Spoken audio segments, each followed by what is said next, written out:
আসসালামু আলাইকুম, স্বাগতম দ্য ওয়ার্ল্ড ব্রিফ সংবাদে। আমি মোহাম্মদ জায়েদ গাজী আজকের সব আন্তর্জাতিক খবর নিয়ে হাজির হয়েছি। শুরুতেই জানিয়ে দিব সংবাদ শিরোনাম, তারপর বিস্তারিত। যুদ্ধজাহাজ নিয়ে ট্রাম্পের হুমকির জবাব দিল চীন। আমিরাতের বিভিন্ন স্থানে ড্রোন ও ক্ষেপণাস্ত্র হামলা, একজন নিহত। হরমুজ প্রণালী নিয়ন্ত্রণের মিশনে মিত্রদের ডেকেও পাশে পাচ্ছেন না ট্রাম্প। ইরান যুদ্ধে এখন পর্যন্ত যুক্তরাষ্ট্রের ব্যয় $12 বিলিয়ন। যুক্তরাষ্ট্র ইসরায়েল শিক্ষা পেয়েছে, ইরান যুদ্ধ চালিয়ে যেতে প্রস্তুত আব্বাস আরাগচি। এই বিষয়ে আপনার মতামত কমেন্টে জানান এবং যুদ্ধের সব আপডেট আগে পেতে চ্যানেলটি সাবস্ক্রাইব করে যাবেন। আসসালামু আলাইকুম, স্বাগতম জানাচ্ছি দ্য ওয়ার্ল্ড ব্রিফ সংবাদে। আমি মোহাম্মদ জায়েদ গাজী। এতক্ষণ শুনছিলেন সংবাদ শিরোনাম, এবার বিস্তারিত। আন্তর্জাতিক ভূ-রাজনীতির ময়দানে প্রতিনিয়তই ঘটছে নানা নাটকীয় পরিবর্তন। আর আজকে আমরা প্রথমেই যে বিষয়টি নিয়ে কথা বলবো তা হল যুদ্ধজাহাজ নিয়ে সাবেক মার্কিন প্রেসিডেন্ট ডোনাল্ড ট্রাম্পের হুমকির কড়া জবাব দিয়েছে চীন, যা বৈশ্বিক রাজনীতিতে নতুন করে উত্তাপ ছড়াচ্ছে। আপনারা হয়তো জানেন যে মার্কিন যুক্তরাষ্ট্র এবং চীনের মধ্যকার সম্পর্ক গত কয়েক দশক ধরেই বেশ টানাপোড়েনের মধ্য দিয়ে যাচ্ছে। বিশেষ করে প্রশান্ত মহাসাগরীয় অঞ্চল এবং দক্ষিণ চীন সাগর নিয়ে এই দুই পরাশক্তির মধ্যে স্নায়ুযুদ্ধ অনেকটা ওপেন সিক্রেট।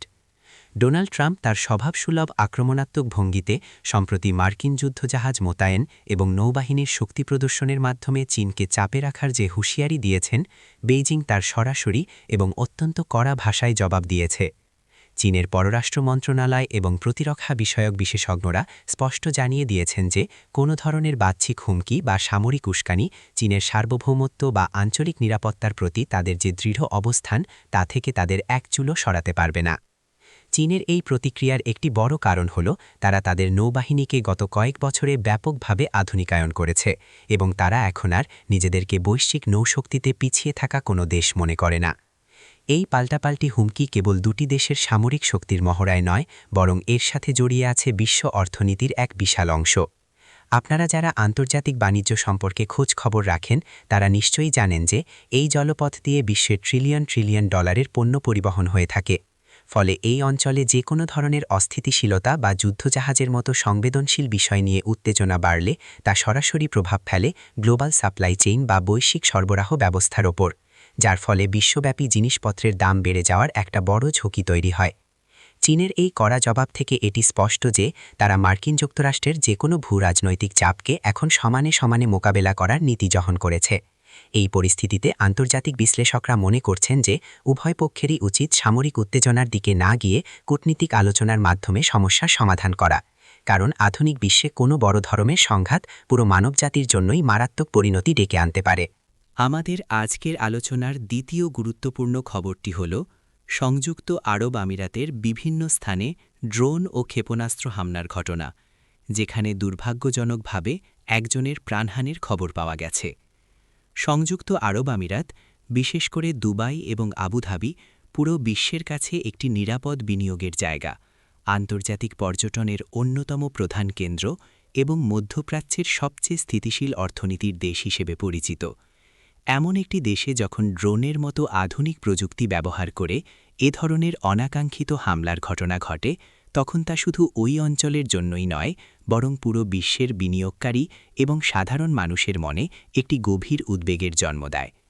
সংবাদ মাধ্যমের তথ্য অনুযায়ী এই হামলায় বেসামরিক স্থাপনাকে লক্ষ্যবস্তু করা হয়েছে, যা আন্তর্জাতিক আইনের সুস্পষ্ট লঙ্ঘন এবং এটি বিশ্বব্যাপী ব্যাপক নিন্দার ঝড় তুলেছে। এ ধরনের ঘটনা প্রমাণ করে যে বর্তমান সময়ে আধুনিক প্রযুক্তি, বিশেষ করে আনম্যান্ড এরিয়াল ভেহিকল বা ড্রোন, কতটা সহজে আঞ্চলিক নিরাপত্তাকে বিঘ্নিত করতে পারে। এই হামলার পর আমিরাতের নিরাপত্তা বাহিনী এবং আকাশ প্রতিরক্ষা ব্যবস্থাগুলো সর্বোচ্চ সতর্কতায় রয়েছে এবং তারা তাদের নাগরিকদের নিরাপত্তা নিশ্চিত করতে সব ধরনের আধুনিক প্রযুক্তির ব্যবহার করছে। এই ঘটনার একটি বড় অর্থনৈতিক প্রভাবও রয়েছে, কারণ মধ্যপ্রাচ্যে যে কোনো ধরনের নিরাপত্তাহীনতার খবর সরাসরি বিশ্ববাজারের তেলের দামে প্রভাব ফেলে। আপনারা হয়তো লক্ষ্য করে থাকবেন, এ ধরনের ঘটনার পরপরই আন্তর্জাতিক শেয়ার বাজারগুলোতে এক ধরনের অস্থিরতা দেখা যায় এবং বিনিয়োগকারীরা নতুন কোনো পদক্ষেপ নিতে দ্বিধাবোধ করেন। আন্তর্জাতিক সম্প্রদায়, বিশেষ করে জাতিসংঘ এবং বিশ্বের পরাশক্তিগুলো এই হামলার তীব্র নিন্দা জানিয়েছে এবং মধ্যপ্রাচ্যে শান্তি ও স্থিতিশীলতা বজায় রাখার জন্য সংশ্লিষ্ট সকল পক্ষকে সর্বোচ্চ সংযম প্রদর্শনের আহ্বান জানিয়েছে। যে কোনো ধরনের সংঘাত বা হামলায় যখন সাধারণ মানুষের প্রাণহানি ঘটে তা সত্যি অত্যন্ত বেদনাদায়ক এবং আমরা আশা করি কূটনৈতিক আলোচনার মাধ্যমেই এ ধরনের আঞ্চলিক উত্তেজনার একটি স্থায়ী ও শান্তিপূর্ণ সমাধান বেরিয়ে আসবে। এবার আমরা কথা বলবো অত্যন্ত গুরুত্বপূর্ণ একটি সামুদ্রিক পথ হরমুজ প্রণালী নিয়ে, যেখানে নিয়ন্ত্রণের মিশনে মিত্রদের ডেকেও পাশে পাচ্ছেন না ডোনাল্ড ট্রাম্প। হরমুজ প্রণালী ভৌগোলিক ও অর্থনৈতিক দিক থেকে বিশ্বের অন্যতম গুরুত্বপূর্ণ একটি জলপথ, কারণ প্রতিদিন সারা বিশ্বের প্রয়োজনীয় জ্বালানি তেলের প্রায় 20% এই সরু পথটি দিয়েই পরিবহন করা হয়। এই পথটির ওপর দিয়ে কোনো ধরনের হুমকি বা বাধা তৈরি হলে পুরো বিশ্বের এনার্জি মার্কেট বা জ্বালানি বাজারে এক ভয়াবহ বিপর্যয় নেমে আসতে পারে, যা প্রতিটি দেশের অর্থনীতিতেই মুদ্রাস্ফীতি বাড়িয়ে দেবে। এই সংবেদনশীল জলপথটির নিরাপত্তা নিশ্চিত করার কথা বলে ডোনাল্ড ট্রাম্প আন্তর্জাতিক মিত্রদের নিয়ে একটি নৌজোট বা মেরিটাইম কোয়ালিশন গঠন করার যে উদ্যোগ নিয়েছেন, সেখানে ইউরোপীয় দেশগুলো সহ আমেরিকার অনেক পুরনো মিত্রই যোগ দিতে এক ধরনের অনীহা প্রকাশ করছে। মিত্রদের এই পিছিয়ে যাওয়ার পেছনে বেশ কয়েকটি শক্তিশালী কৌশলগত ও অর্থনৈতিক কারণ রয়েছে। প্রথমত, ইউরোপীয় দেশগুলো মনে করে যে এই অঞ্চলে অতিরিক্ত সামরিক উপস্থিতি বা যুদ্ধজাহাজের আনাগোনা পরিস্থিতিকে শান্ত করার বদলে আরও বেশি উত্তপ্ত করে তুলতে পারে।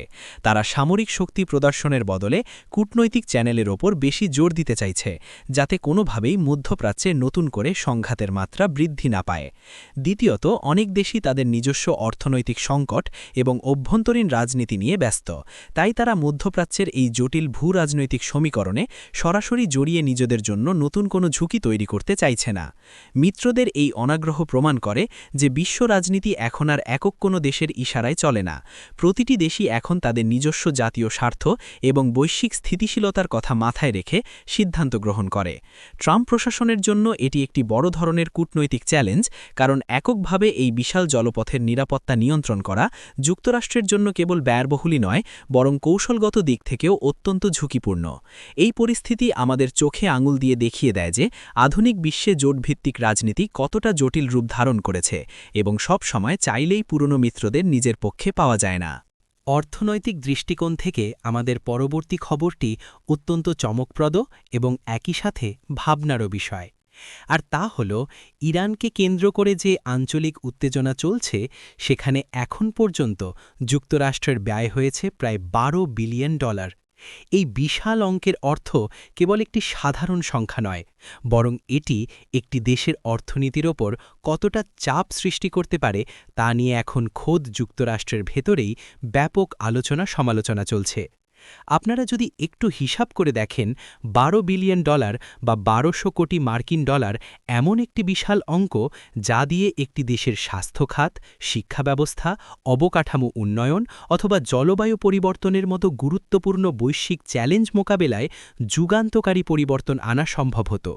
কিন্তু এর পরিবর্তে এই বিপুল পরিমাণ অর্থ ব্যয় করা হচ্ছে সামরিক খাতে, যুদ্ধজাহাজ মোতায়েনে, বিমানবাহী রণতরীর পরিচালনায় এবং মধ্যপ্রাচ্যে অতিরিক্ত সৈন্য মোতায়েনের পেছনে। মার্কিন যুক্তরাষ্ট্রের করদাতারা, যাদের কষ্টার্জিত অর্থে এই বিশাল বাজেট পরিচালিত হয়, তারা এখন প্রশ্ন তুলতে শুরু করেছেন যে দেশের বাইরে হাজার হাজার মাইল দূরে এই অন্তহীন সামরিক ব্যয়ের প্রকৃত যৌক্তিকতা কতটুকু, বিশেষ করে যখন খোদ আমেরিকাতেই মুদ্রাস্ফীতি, বেকারত্ব এবং জীবনযাত্রার ব্যয় বৃদ্ধির মতো অভ্যন্তরীণ অর্থনৈতিক চ্যালেঞ্জগুলো সাধারণ মানুষকে প্রতিনিয়ত ভাবিয়ে তুলছে। সামরিক বিশেষজ্ঞদের মতে, আধুনিক যুগের যে কোনো সংঘাত বা সামরিক মোতায়েন অত্যন্ত ব্যয়বহুল, কারণ এখানে যে ধরনের অত্যাধুনিক প্রযুক্তি, মিসাইল ডিফেন্স সিস্টেম এবং লজিস্টিক সাপোর্ট প্রয়োজন হয়, তার রক্ষণাবেক্ষণ খরচ আকাশছোঁয়া। এই বিপুল পরিমাণ ব্যয় বিশ্ব অর্থনীতিতেও একটি নেতিবাচক বার্তা দেয়, কারণ পরাশক্তিগুলো যখন উন্নয়নের বদলে সামরিক খাতে এত বেশি অর্থ ব্যয় করে, তখন বৈশ্বিক দারিদ্র্য বিমোচন বা টেকসই উন্নয়নের লক্ষ্যমাত্রাগুলো অনেকটাই পিছিয়ে পড়ে। অনেক ভূরাজনৈতিক বিশ্লেষক মনে করেন যে সামরিক শক্তি প্রদর্শনের মাধ্যমে সাময়িক হয়তো একটি ভয়ভীতির পরিবেশ তৈরি করা যায়, কিন্তু দীর্ঘমেয়াদে এটি কোনো টেকসই সমাধান আনতে পারে না, বরং এটি শুধু রাষ্ট্রীয় কোষাগারকেই শূন্য করে। সর্বশেষ যে বিষয়টি নিয়ে আমরা বিস্তারিত জানাব তা হল ইরানের উপপররাষ্ট্রমন্ত্রী আব্বাস আরাকচির একটি অত্যন্ত তাৎপর্যপূর্ণ বক্তব্য, যেখানে তিনি বলেছেন যুক্তরাষ্ট্র ও ইসরায়েল শিক্ষা পেয়েছে এবং ইরান যে কোনো পরিস্থিতি মোকাবেলা করে নিজেদের অবস্থান ধরে রাখতে প্রস্তুত রয়েছে। আন্তর্জাতিক কূটনীতির ভাষায় এই ধরনের বক্তব্য অত্যন্ত শক্তিশালী এবং এটি মূলত ডিটারেন্স বা প্রতিরোধ নীতির একটি ক্লাসিক উদাহরণ হিসেবে বিবেচিত হয়। আব্বাস আরাকচির এই মন্তব্যের মূল প্রেক্ষাপট হল গত কয়েক মাস ধরে চলা মধ্যপ্রাচ্যের চরম উত্তেজনাকর পরিস্থিতি, যেখানে বারবার মনে হচ্ছিল যে হয়তো একটি সর্বাত্মক সংঘাত শুরু হয়ে যাবে। কিন্তু ইরান তার নিজস্ব সামরিক প্রস্তুতি, কৌশলগত অবস্থান এবং অভ্যন্তরীণ ঐক্যের মাধ্যমে এটা বোঝাতে সক্ষম হয়েছে যে তাদের ওপর কোনো ধরনের অন্যায্য চাপ প্রয়োগ করা হলে তার পরিণতি পুরো অঞ্চলের জন্যই ভয়াবহ হতে পারে। আরাকচি মূলত বোঝাতে চেয়েছেন যে অতীতে মধ্যপ্রাচ্যের বিভিন্ন দেশে সামরিক হস্তক্ষেপ করে যে ধরনের ফলাফল পাওয়া গেছে, ইরানের ক্ষেত্রে সেই একই কৌশল প্রয়োগ করাটা যে কতটা বুমেরাং হতে পারে সেই বাস্তবতা কি এখন ওয়াশিংটন এবং তেল আবিব খুব ভালোভাবেই অনুধাবন করতে পেরেছে। আধুনিক বিশ্বে যে কোনো ধরনের বড় সংঘাত মানেই হল সাপ্লাই চেইন ভেঙে পড়া, তেলের দাম আকাশচুম্বী হওয়া এবং বৈশ্বিক অর্থনীতিতে এক ভয়াবহ মন্দা নেমে আসা, যা থেকে যুক্তরাষ্ট্র বা ইসরায়েল কেউই সুরক্ষিত নয়। ইরান এই বার্তাই দিতে চাইছে যে তারা কোনো সংঘাত শুরু করতে চায় না, কিন্তু যদি তাদের বাধ্য করা হয় তবে তারা তাদের সার্বভৌমত্ব রক্ষায় পিছোপা হবে না। এই ধরনের শক্ত কূটনৈতিক অবস্থান মূলত প্রতিপক্ষকে আলোচনার টেবিলে বসতে বাধ্য করার একটি কৌশল হিসেবে কাজ করে। আন্তর্জাতিক বিশ্লেষকরা মনে করছেন যে বর্তমান বিশ্বে পেশিশক্তির চেয়ে বুদ্ধিবৃত্তিক কূটনীতি এবং অর্থনৈতিক প্রতিরোধ অনেক বেশি কার্যকরী। আমরা আশা করি মধ্যপ্রাচ্যের মতো একটি অত্যন্ত সংবেদনশীল এবং গুরুত্বপূর্ণ অঞ্চলে সব পক্ষই সংঘাতের পথ পরিহার করে শান্তি ও স্থিতিশীলতার স্বার্থে গঠনমূলক আলোচনার দিকে অগ্রসর হবে। কারণ যুদ্ধের কোনো বিজয়ী নেই, দিন শেষে সাধারণ মানুষকেই এর চরম মূল্য চোকাতে হয়। এতক্ষণ ধরে অত্যন্ত ধৈর্য সহকারে আমাদের আজকের এই বিস্তারিত আন্তর্জাতিক সংবাদ বিশ্লেষণ শোনার জন্য আপনাদের সবাইকে অসংখ্য ধন্যবাদ জানাচ্ছি।